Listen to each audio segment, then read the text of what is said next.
Olá, tudo bem? Meu nome é William e a gente vai falar um pouco sobre o mundo invisível dos micro-organismos. Oi, eu sou o Eduardo, então sejam todos bem-vindos a conhecer o mundo das bactérias e dos protozoários. Como a gente havia falado, as bactérias e os protozoários pertencem ao mundo invisível. Mas, na verdade, não é um mundo invisível realmente, porque é um mundo invisível apenas a olho nu. Na verdade, a gente consegue enxergar esses organismos. Mas por qual ferramenta, por qual instrumento que a gente consegue enxergar? Vocês já pararam para pensar? Bem, então conseguimos enxergar esses micro-organismos através do microscópio, que é uma ferramenta que nos permite aumentar as estruturas, assim a gente consegue observar esses organismos. Em relação a esses micro-organismos, as bactérias, os protozoários, eles são unicelulares. Isso significa que possuem uma única célula, diferente de nós, que somos organismos multicelulares e podemos possuir trilhões de células. Agora, falando um pouquinho mais especificadamente sobre as bactérias.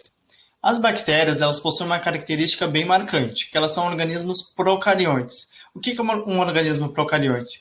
É aquele que não possui nada envolvendo, nada delimitando o seu material genético, que é o seu DNA. Ou seja, um organismo procarionte é aquele que possui o seu DNA solto no interior das suas células. Bem, em relação ao formato dessas bactérias, elas podem ser no formato cocos, que é esse formato circular, no formato bacillus, que são esses bastonetes, ou espiraladas, neste formato espiral.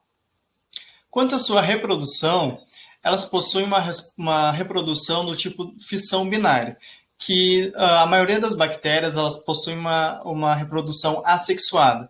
É igual a nossas células, de uma célula mãe gera duas células filhas. As células filhas são aquelas duas representadas pelas setas.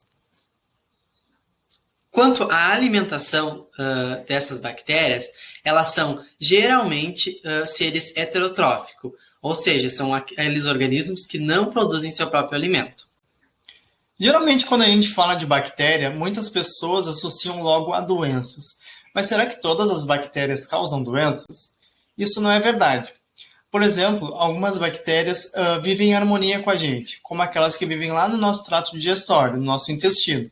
Elas são capazes de secretar vitaminas que nos auxiliam nos nossos processos fisiológicos. Por isso que a gente diz que a gente vive numa relação harmônica entre as bactérias. Bom, mas algumas causam doenças, como, por exemplo, a tuberculose, que é uma doença causada por uma bactéria, que ela se aloja, então, no nosso pulmão, causando muita falta de ar e febre. Agora a gente vai falar mais específico sobre os protozoários. Bem, de característica dos protozoários, a gente tem que eles são eucariontes, com membrana nuclear envolvendo o DNA, ou seja, esse DNA é envolto por uma membrana que forma um núcleo. Aqui a gente trouxe algumas fotos que a gente tirou na universidade. Ali na primeira foto, onde está indicado pela seta, aparece uma colônia de protozoários. Ou seja, assim a gente pode entender que nem sempre esses micro-organismos vão viver só. E na segunda imagem, então, a gente mostra apenas um organismo de vida solitária. Em relação à alimentação dos protozoários, eles são, na sua maioria, heterotróficos, então são organismos que não produzem seu próprio alimento. A sua locomoção, eles podem ser flagelados, se locomoverem por um, ou dois, ou três flagelos, serem ciliados, possuírem cílios para sua locomoção, ou ameboides, aqueles que possuem uns pseudópodes, que são pés falsos. Em relação à sua reprodução, eles são, de maioria, reprodução assexuada, então, é da mesma forma das bactérias, eles se reproduzem por fissão binária, ou seja, um organismo vai dar origem a outros dois organismos. Os protozoários, eles podem gerar algumas doenças, como a doença de Chagas. A doença de Chagas, ela tem como vetor o barbeiro.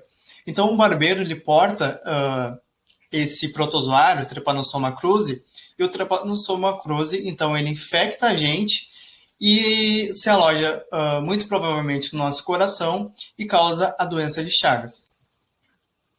Muito obrigado pela atenção, espero que tenham aproveitado. Muito obrigado.